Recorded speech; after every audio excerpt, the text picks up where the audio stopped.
Assalamualaikum warahmatullahi wabarakatuh. Selamat pagi anak-anak.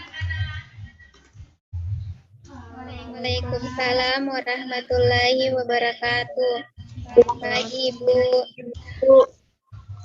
Apa kabarnya hari ini? Sehat? Alhamdulillah sehat Ibu. Alhamdulillah. Sebelum memulai pembelajaran pada pagi hari ini, sebaiknya kita membaca doa terlebih dahulu ya. Nah, untuk memulai membaca doa, Ibu akan memberikan kesempatan kepada Rukmana untuk memimpin membaca doa. Teman-teman, sebelum belajar, marilah kita berdoa terlebih dahulu. Berdoa dimulai.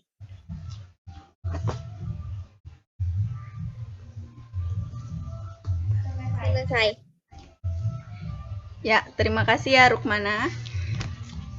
Ya Ibu. Nah, sekarang Ibu akan mengabsen kalian satu persatu ya.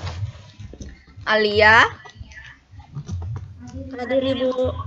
Rukmana. Hadir Ibu. Febriana.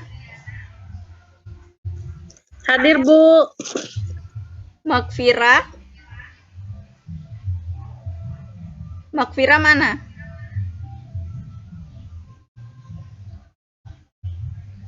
Oh, mungkin jaringannya kurang bagus ya. Oke, di sini Ibu bertanya. Di sini adik-adik semua pernah flu atau influenza? Hadir Ibu. Oh, Makfira so ada ya? Oh, mungkin jaringannya kurang bagus. Nah, dari pertanyaannya Ibu, kalian pernah terserang flu? Pernah Bu. Nah, apa yang kalian rasakan saat terkena flu atau influenza? bersin Ibu. Hidung tersumbat. Dan demam. Ya, apa yang kalian bilang tadi sudah benar, tepat sekali. Influenza adalah penyakit yang disebabkan oleh virus. Nah, virus tersebut menyerang saluran pernapasan, khususnya saluran mikosa. Mikosa pada rongga hidung. Seperti yang telah dikatakan adik-adik tadi, penderita itu akan sering bersin dan sering mengeluarkan lendir. Nah, jadi sebenarnya apakah virus itu? Nah, pada kali ini kita akan membahas materi tentang virus.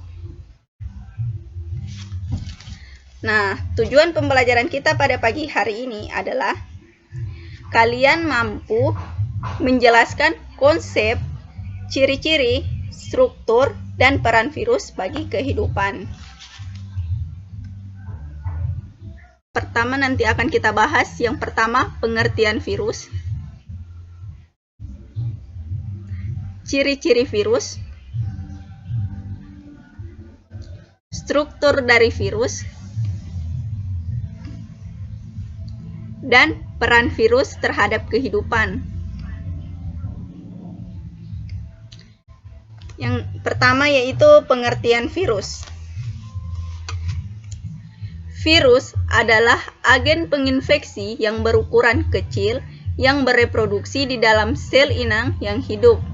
Virus hanya dapat bereproduksi di dalam material hidup dengan menginvasi atau menginfeksi dan mengendalikan sel makhluk hidup karena virus tidak memiliki perlengkapan seluler untuk bereproduksi sendiri.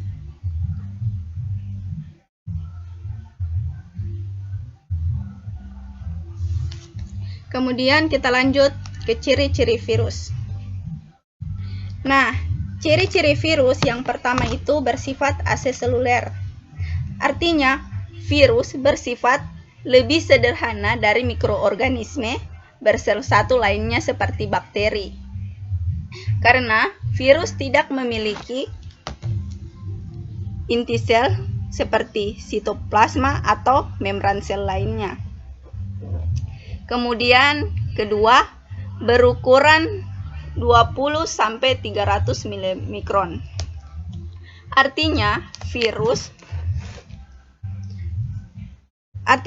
virus lebih kecil dari bakteri yang terkecil.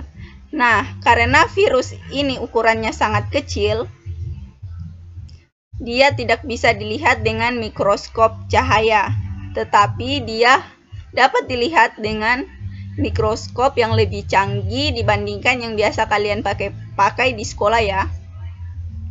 Kemudian yang ketiga itu memiliki salah satu macam asam nukleat, RNA atau DNA.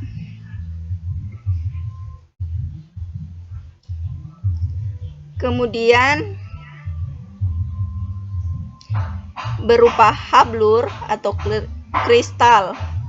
Kelima, virus hidup sebagai parasit. Hal tersebut terjadi karena virus hanya dapat bereproduksi di dalam material hidup dengan menginvasi dan memanfaatkan sel makhluk hidup, karena virus tidak memiliki perlengkapan seluler untuk bereproduksi sendiri. Nah, kemudian bentuk-bentuk virus secara umum itu ada berbentuk seperti oval, silinder, polihedral, dan kompleks. Nah, dapat kalian lihat pada gambar, yaitu contohnya berbentuk seperti helix atau helikal, biasanya terdapat pada virus tobacco mosaic virus. Nah, kemudian berbentuk polihedral biasanya ada di virus adenovirus. Kemudian kompleks. Nah, kompleks ini biasanya ada pada bakteriofag. Dan keempat, berbentuk bola. Biasanya terdapat pada virus HIV atau yang biasa tadi Ibu tanyakan di awal, yaitu virus influenza. Kemudian lanjut ke struktur tubuh virus. Nah, di sini Ibu mengambil satu contoh dari virus bakteriofag. Struktur dari tubuh virus ini, yang pertama kapsid, kepala yang melindungi DNA yang ada di mana kapsid ini tersusun atas protein. Nah, protein ini bukan kapsomer. Kemudian leher dari virus ini merupakan penghubung antara kepala dan selubung ekor. Kemudian ekor ini berfungsi sebagai penginfeksi atau pembawa gen dari si virus untuk diinfeksikan kepada bakteri. Nah, yang seperti jarum ini akan menginfeksi pada bakteri dan serabut ekor ini pelekat pada bakteri tersebut. Seperti yang Ibu tanyakan di awal tadi tentang influenza atau flu. Nah, kan mereka merupakan salah satu contoh virus dalam kehidupan sehari-hari yang sifatnya merugikan. Nah, apakah semua virus itu ada yang menguntungkan? Iya ya. Tidak, Bu. Tidak, Bu. Salah. Ada yang menguntungkan. Nah, kita lihat pada slide, yaitu pertama, sebenarnya virus ada yang menguntungkan loh, ya. Peran virus yang menguntungkan terhadap manusia, yang pertama, produksi vaksin.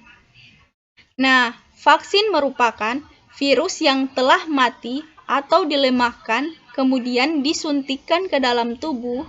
Dengan itu, sistem imun dapat merekam dan membentuk antibodi seperti virus COVID-19 yang sedang melanda Indonesia atau seluruh dunia sekarang ini. Nah, di mana pemerintah menganjurkan untuk memberikan vaksin untuk melawan virus corona. Nah, ini dengan meningkatkan imun kita sendiri. Kemudian kita lanjut pada sebagai viroterapi. Contohnya cell killing. Nah, cell killing effect yang pada virus digunakan sebagai viroterapi untuk membunuh sel kanker dalam tubuh manusia. Nah, jadi virus ini juga bisa dapat membunuh sel kanker yang ada pada manusia. Kemudian antitoksin. Antitoksin ini terbentuk melalui penggabungan DNA dan gen yang bersifat menguntungkan. Kemudian DNA virus menghubungkan DNA manusia dan DNA bakteri, sehingga sel bakteri yang mengandung gen manusia tadi dapat menghasilkan antitoksin. Kemudian kita lanjut peran virus yang merugikan terhadap hewan. Yang pertama itu Tetelo Newcastle disease.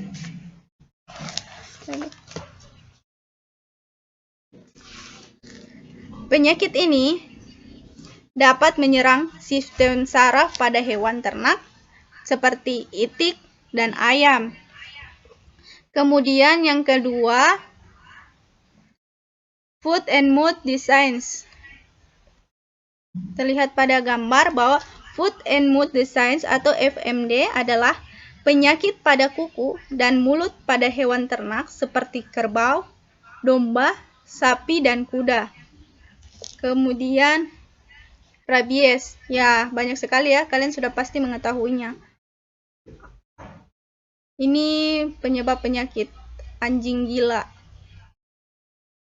Biasanya ini terjadi pada anjing, kucing, dan juga monyet. Kemudian pada tumbuhan. Seperti contohnya mosaik pada daun tanaman tembakau. Nah, ini dilihat pada gambar, kalian bisa lihat pada gambar bahwa mozaik ini menyebabkan bercak-bercak atau bintik kuning pada daun tembakau. Kemudian tungro. Nah, tungro ini merupakan virus yang menyerang padi, di mana tumbuhan padi tersebut bisa menjadi kerdil atau bahkan tidak bisa berbuah. Kemudian citrus vine phloem degeneration merupakan virus yang menyerang pembuluh phloem pada tanaman jeruk. Seperti dilihat pada gambar bahwa jeruk tersebut ada yang masih berwarna kuning dan ada juga yang masih berwarna hijau. Kemudian pada manusia, hepatitis. Lihat pada gambar. Hepatitis ini biasanya dipengaruhi oleh virus. Nah, biasanya dampak dari hepatitis ini adalah matanya menguning, dapat dilihat pada gambar. Kemudian herpes,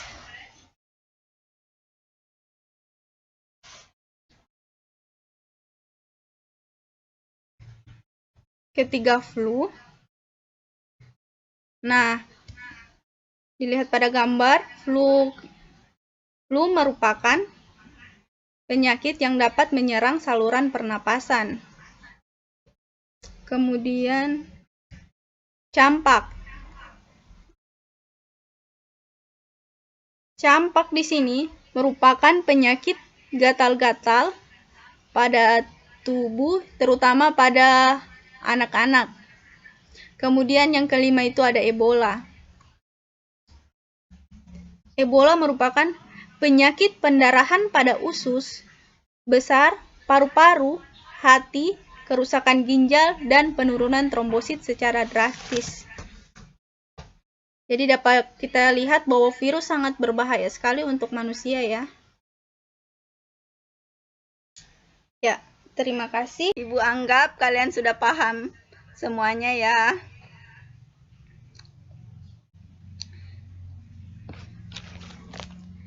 Jadi, virus merupakan penginfeksi di mana virus merupakan organisme yang menginfeksi organisme hidup karena virus sendiri tidak memiliki perlengkapan seluler untuk bereproduksi sendiri.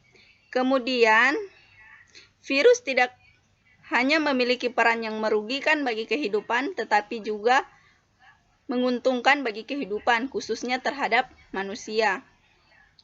Oke, karena waktunya hampir habis, Ibu akan memberikan tugas, uraian, dan nantinya tugasnya dikumpulkan sama ketua kelas seperti biasa.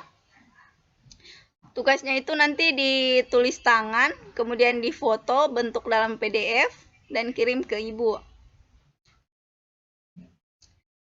Kirimnya nanti minggu depan ya, sesuai dengan jadwal mata pelajarannya.